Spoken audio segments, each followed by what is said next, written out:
छत्तीसगढ़ के सीएम भूपेश बघेल ने पीएम नरेंद्र मोदी को पत्र लिखा है, जिसमें आरक्षण के संशोधित प्रावधान को संविधान की 9वीं अनुसूची में शामिल करने का अनुरोध किया है। सीएम ने पत्र में लिखा है कि छत्तीसगढ़ में 76% आरक्षण का प्रावधान तय करने वाला संशोधन विधेयक विधानसभा से पारित हुआ। आरक्षण के इस संशोधित प्रावधान को संविधान की 9वीं अनुसूची में शामिल किया जाएगा। सीएम ने बताया कि छत्तीसगढ़ में अनुसूचित जाति को 13%, अनुसूचित जनजाति को 32% और अन्य पिछड़ा वर्ग को 27% और ईडब्ल्यूएस के लिए 4% आरक्षण का प्रावधान किया गया है।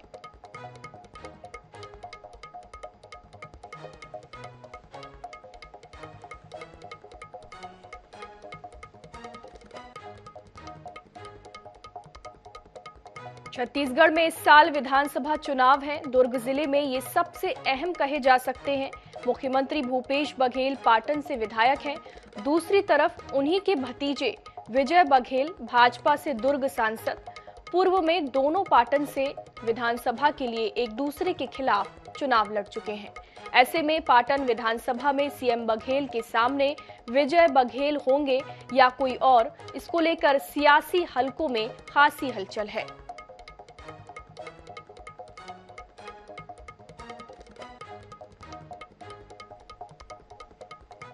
ये ऐतिहासिक कार्यक्रम हुआ है और चूंकि ये मुख्यमंत्री का क्षेत्र है, इसलिए लोग यहाँ पर आतुरता से आए हैं और मुख्यमंत्री के खिलाफ यह आक्रोश दिख रहा है। यहाँ सामान्य जनता थी, सिर्फ कार्यकर्ता नहीं थे, सामान्य जनता थी और सब लोग यहाँ पर अपने घरों से इस काम के समय में, किसानी के समय में आज उठकर यहाँ आए हैं। देखिए, अब वो तो निम्न स्तर पर उतर आए हैं। उनके पास 15 साल उनको मौका मिला, न प्रदेश का विकास कर पाए, न यहाँ के लोगों के जीवन ऊपर उठाने में काम कर पाए। तो हमारी सरकार है, वो लगातार लोगों के जीवन ऊपर उठाने के लिए, जीवन स्तर ऊपर उठाने के लिए लगातार हम लोग काम कर रहे हैं और इस कारण से जनता हमें खूब आशीर्वाद दे रही है, प्रसन्न है। कांग्रेस के भरोसे का सम्मेलन के बाद जगदलपुर पहुंचे पूर्व सीएम डॉक्टर रमन सिंह ने भाजपाइयों को लोकल लीडरशिप पर अटैक करने का फॉर्मूला सुझाया है। भाजपा नेताओं का मानना है कि ऐसे करने में कोई दिक्कत नहीं, क्योंकि कांग्रेसी सिर से लेकर पैर तक भ्रष्टाचार में आकंठ डूबे हैं।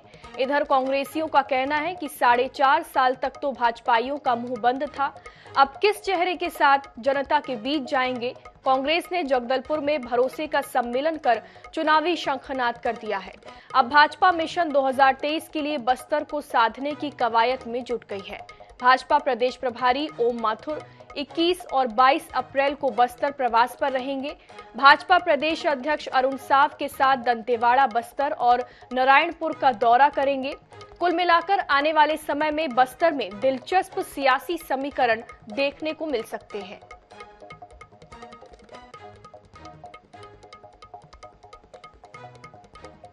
हमको स्थानीय मुद्दों पर लड़ना है, ये हमारे राष्ट्रीय उपाध्यक्ष जी ने कहा है और निश्चित रूप से जब हम लोकल लीडरशिप के खिलाफ लड़ेंगे तभी जीतेंगे।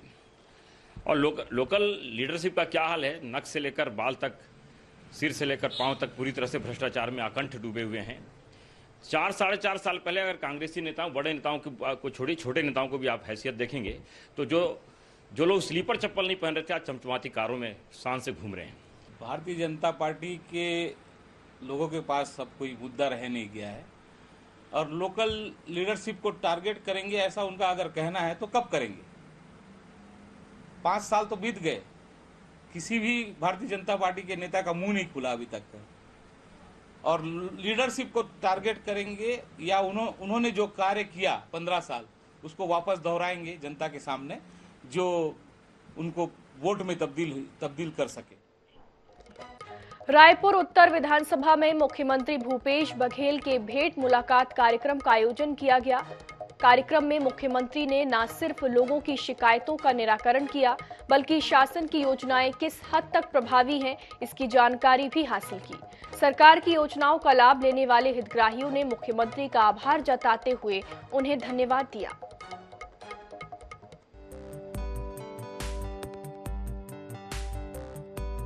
मुख्यमंत्री भूपेश बघेल भेंट मुलाकात कार्यक्रम के कारवा के तहत कल रायपुर शहर के उत्तर विधानसभा पहुंचेंगे और यहां पर जो विधानसभा भेंट मुलाकात कार्यक्रम होना है उसकी तैयारी जो है वो पूरी की जा रही है। पंडरी क्षेत्र का ये प्रगति मैदान है जहां पर जो है लोगों के बैठने की व्यवस्था की गई है और यहां पर जो है मंच भी तैयार किया जा रहा है। तो कल मुख्यमंत्री भूपेश बघेल सुबह मंदिर दर्शन के साथ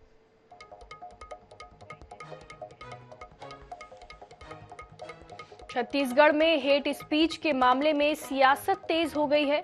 इस मामले में जारी नोटिस का जवाब देने भाजपा नेता और कार्यकर्ता सिविल लाइन थाने पहुंचे।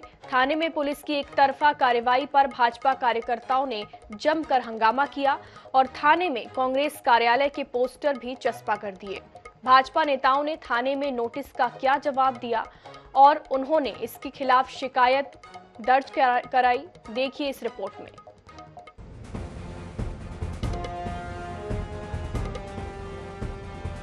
हेट स्पीच पर छत्तीसगढ़ में नया बखेड़ा शुरू हो गया है।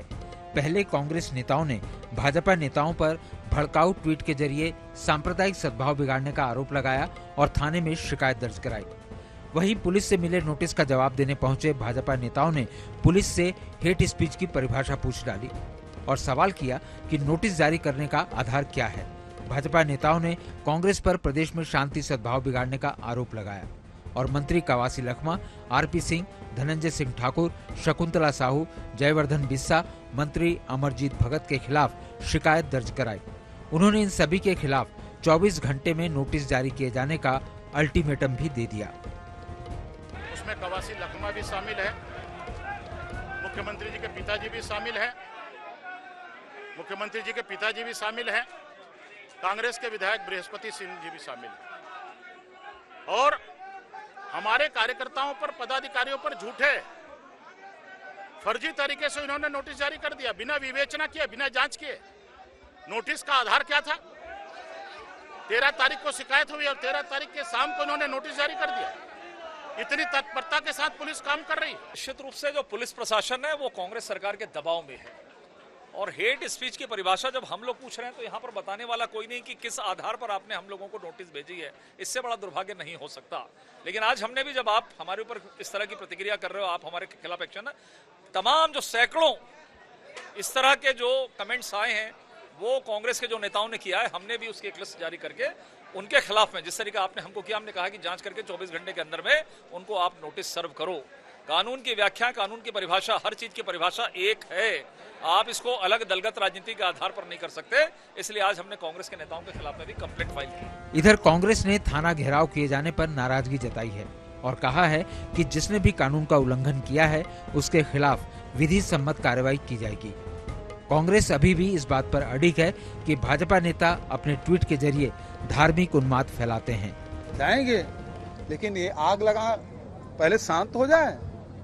सबसे हम लगातार टच में हैं, सबका सहयोग कर रहे हैं, लेकिन इस मौके में कहना चाहता हूं कि जो लोग भी घर जलाए हैं, जो लोग भी हत्या किए हैं, वो चाहे किसी का भी हो, वो कोई छोड़ा नहीं जाएगा। देखिए, भारतीय जनता पार्टी धार्मिक ध्रुवीकरण के साथ साथ यहाँ के माहौल को बिगाड़ने का प्रयास किया जा रहा है, जबकि छत्तीसगढ़ शांत प्रदेश है, यहाँ भाईचारा के साथ लोग रहे, मगर कुछ मुद्दों को लेकर जिस ढंग से बयानबाजी हो रही, जिसके कारण यहाँ सामाजिक सौहार्द बिगड़ रहा है, तो उनके ऊपर अगर पुलिस कार्रवाई कर रही है तो भारतीय जनता पार्टी के नेताओं को तकलीफ नहीं होना चाहिए। हेट स्पीच के मामले में भाजपा नेताओं का कहना है कि उन्होंने ऐसी कोई बात नहीं कही है जिससे सद्भावना को ठेस पहुंची हो। भाजपा का आरोप है कि प्रदेश सरकार बीजेपी कार्यकर्ताओं की आवाज दबाने की कोशिश कर रही है। अब ये देखना दिलचस्प होगा कि भाजपा की शिकायत पर कांग्रेस नेताओं के खिलाफ पुलिस क्या एक्शन लेती है।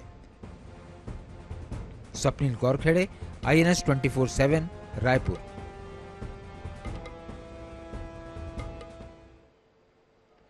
रायपुर उत्तर विधानसभा में मुख्यमंत्री भूपेश बघेल के भेंट मुलाकात कार्यक्रम का आयोजन किया गया। कार्यक्रम में मुख्यमंत्री ने न सिर्फ लोगों की शिकायतों का निराकरण किया, बल्कि शासन की योजनाएं किस हद तक प्रभावी हैं, इसकी जानकारी भी हासिल की। सरकार की योजनाओं का लाभ लेने वाले हितग्राहियों ने मुख्यमंत्री का आभार जताते हुए उन्हें धन्यवाद दिया।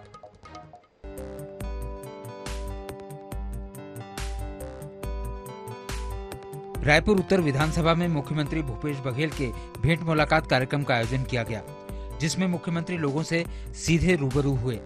उन्होंने प्रदेश सरकार की योजनाओं के बारे में हितग्राहियों से बात की।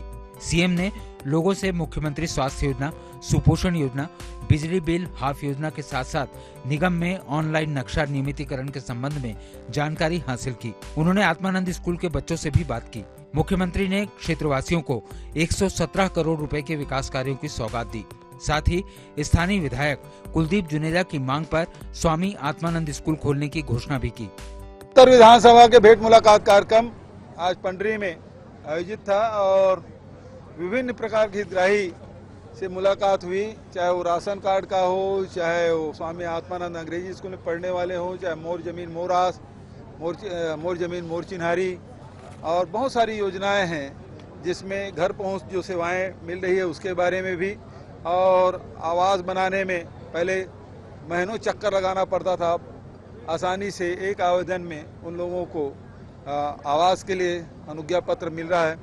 तो जो योजनाएं हमने बनाई हैं उसका लाभ सभी हितग्राही ले पा रहे हैं। कुछ अभी जिन्होंने बेरोजगारी भत्ता प्राप्त किया, ऐसे ही युवक युवतियों से मुलाकात हुई, तो सभी लोगों ने शासकीय योजनाओं का लाभ उठाया है। मुख्यमंत्री भूपेश बघेल का अब तक प्रदेश में 70 से अधिक विधानसभा क्षेत्रों में भेंट मुलाकात कार्यक्रम आयोजित किया जा चुका है। पहले चरण में उन्होंने ग्रामीण क्षेत्रों में भेंट मुलाकात कर आम लोगों की समस्याओं की जानकारी ली और उनका निराकरण किया। दूसरे चरण में मुख्यमंत्री शहरी विधानसभा क्षेत्रों में जा रहे हैं। इस कार्यक्रम के जरिए सीएम विकास कार्यों की सौगात दे रहे हैं, तो साथ ही यह भी परख रहे हैं कि विधानसभा में कांग्रेस के जनप्रतिनिधियों का परफॉर्मेंस कैसा है, जिससे आने वाले चुनाव में कांग्रेस की जीत सुनिश्चित की जा सके। मनोज नायक, INS 24/7, रायपुर।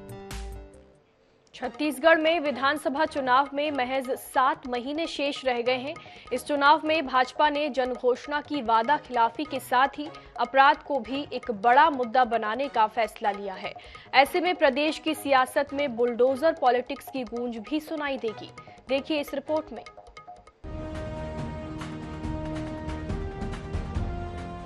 छत्तीसगढ़ में इस साल होने वाले विधानसभा चुनाव में बुलडोजर पॉलिटिक्स के हावी रहने की संभावना जताई जा रही है। चुनाव के दौरान भाजपा ने अपराध के मुद्दे पर कांग्रेस को घेरने की रणनीति तय की है। भाजपा का आरोप है कि प्रदेश में कई माफिया सक्रिय हैं, जो अपराध को अंजाम दे रहे हैं। भाजपा ने 2023 के चुनाव में सत्ता हासिल करने पर अपराधियों और माफियाओं पर नकेल कसने का दावा किया है और कहा है कि भाजपा की सरकार बनी तो अपराधियों के ठिकानों पर उत्तर प्रदेश की तर्ज पर बुलडोजर चलाया जाएगा।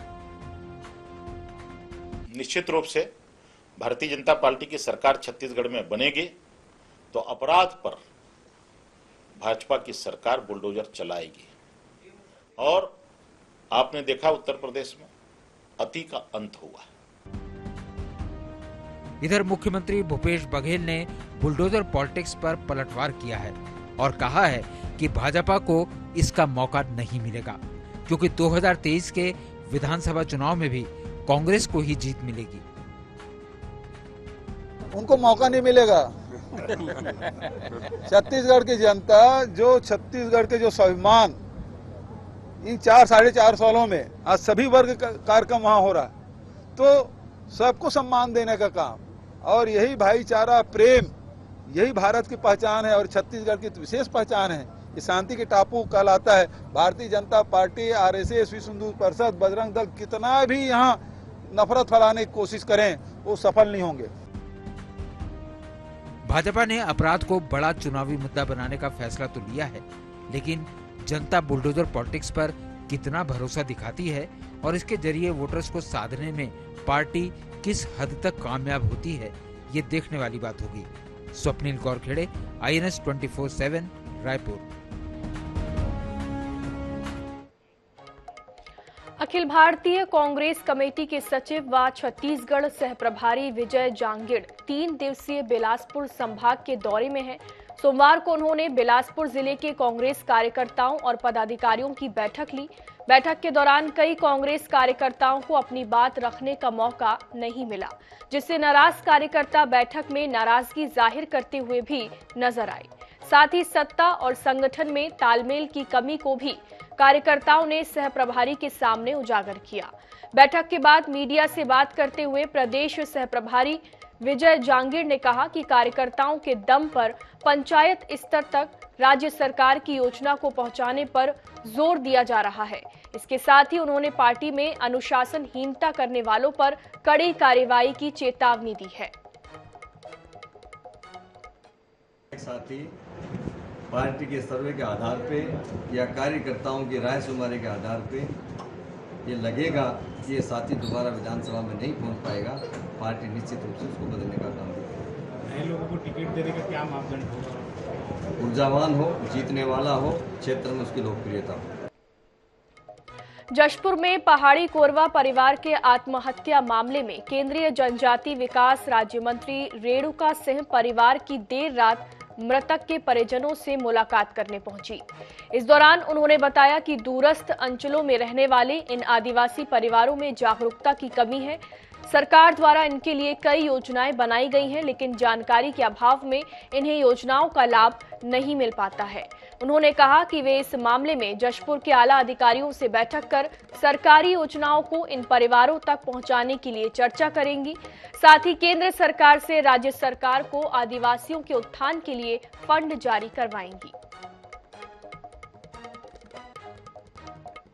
ढंग से जानकारी नहीं है, बस कोई एक विवाद हुआ था किसी परिवार से, इसके अलावा इन्होंने कोई जानकारी नहीं दी। पुलिस के ऑफिसर भी यही जानकारी मुझे दी है और भारतीय जनता पार्टी की जो एक टीम आई थी उन लोगों ने भी इस घटना को आत्महत्या के रूप में बताया है।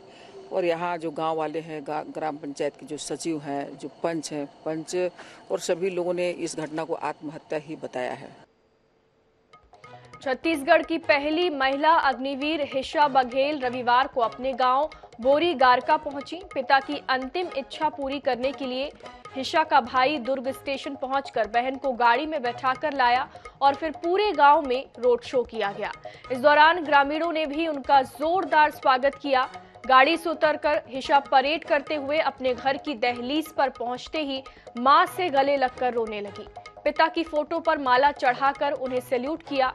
बता दें, हिशा के पिता ऑटो चालक थे। कैंसर की बीमारी से उनका निधन हो गया था। घरवालों ने पिता की मौत की खबर बेटी से छिपाकर रखी थी। जब हिशा अपने गांव पहुंची तब पता चला कि उनके पिता इस दुनिया में नहीं है। हिशा बघेल का चयन भारतीय नौसेना में अग्निवीर के रूप में हुआ है। वो अपनी ट्रेनिंग पूरी करने के बाद पहली बार गांव लौटी हैं। उनके पिता मुस्कुराते हुए विदा किया, लेकिन हिशा को ये नहीं पता था कि वो अपने पिता को अंतिम बार देख रही है। हिशा ओडिशा के चिल्का में इंडियन नेवी के सीनियर सेकेंडरी का प्रशिक्षण लेकर लौटी हैं। अब हिशा महिला अग्निवीर बनकर देश की सुरक्षा करेंगी। बहुत ही अच्छा लग रहा है, आई फील प्राउड। और मैं अपने दुर्ग जिले की माता लड़की हूँ, इससे भी मुझे बहुत प्राउड है। और मैं चाहूँगी कि मेरे स्टेट से और अधिक लड़कियाँ जाएं, क्योंकि वहाँ पे हमारे छत्तीसगढ़ का कोई ऐसे पार्टिसिपेट नहीं रखे, सारे अदर स्टेट के थे। तो मैं चाहूँगी कि हमारी स्टेट हमें छत्तीसगढ़ और दुर्ग जिले की लड़कियाँ जाएं, वहाँ पे पार्टिसिपेट ज़्यादा से ज़्यादा।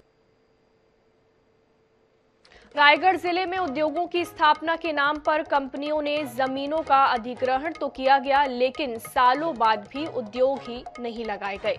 इतना ही नहीं, कई कंपनियों ने जमीनों को अन्य कंपनियों को बेच दिया है।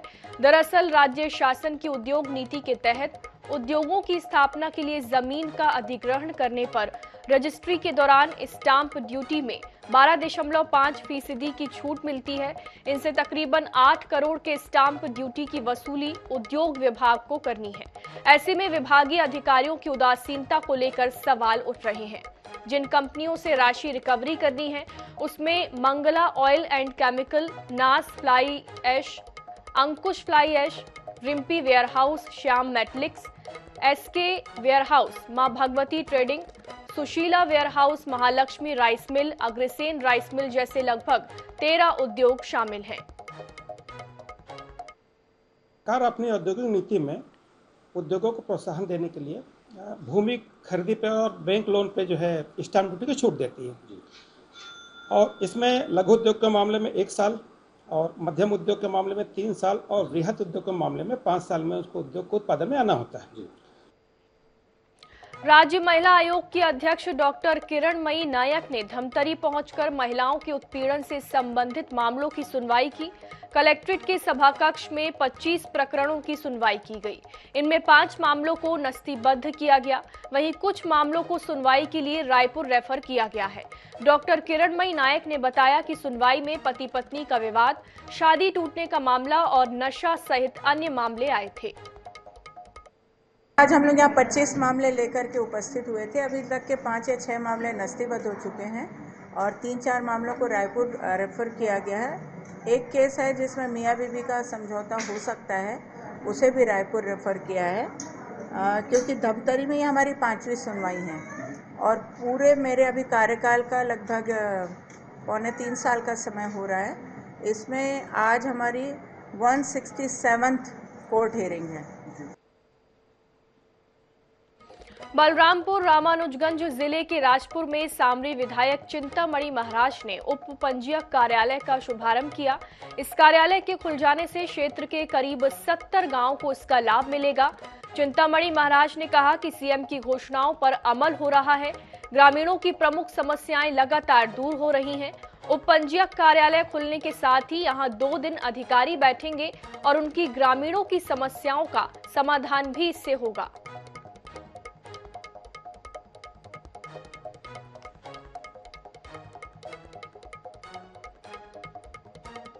मुलाकात कार्यक्रम में माननीय मुख्यमंत्री जी का आना हुआ था, तो मैं उनसे आग्रह किया था और उस समय वो घोषणा दिए थे कि ठीक है यहाँ पंजीयक कार्यालय का हो जाए। तो उनकी घोषणा के अनुरूप उसमें सारा प्रक्रिया होने के बाद आज उसका उद्घाटन किए हैं, जिसका लाभ राजपुर ब्लॉक के लगभग 90 ग्राम पंचायत को मिलना है। बिलासपुर पुलिस कार स्टंटबाजों के खिलाफ सख्त रुख अपना रही है। उनके वायरल वीडियो और सोशल मीडिया अकाउंट के रील्स से पता लगाकर उनके खिलाफ मोटर व्हीकल एक्ट के तहत कानूनी और चालानी कार्रवाई कर रही है। सोमवार को 2 अलग अलग वायरल वीडियो पर पुलिस ने चालानी कार्रवाई की है। इससे कार और बाइक स्टंटबाजों में दहशत का माहौल बना हुआ है।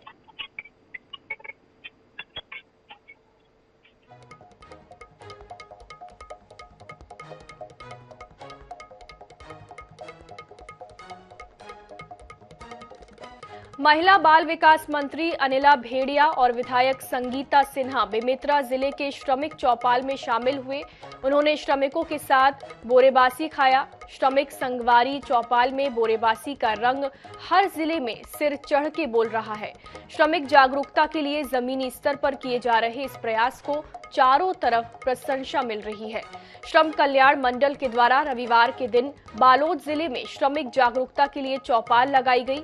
श्रम कल्याण मंडल के सक्रिय अध्यक्ष शफी अहमद और उपाध्यक्ष व सदस्यों की टीम ने इस चौपाल के दौरान श्रमिकों की समस्याओं का त्वरित निराकरण भी किया।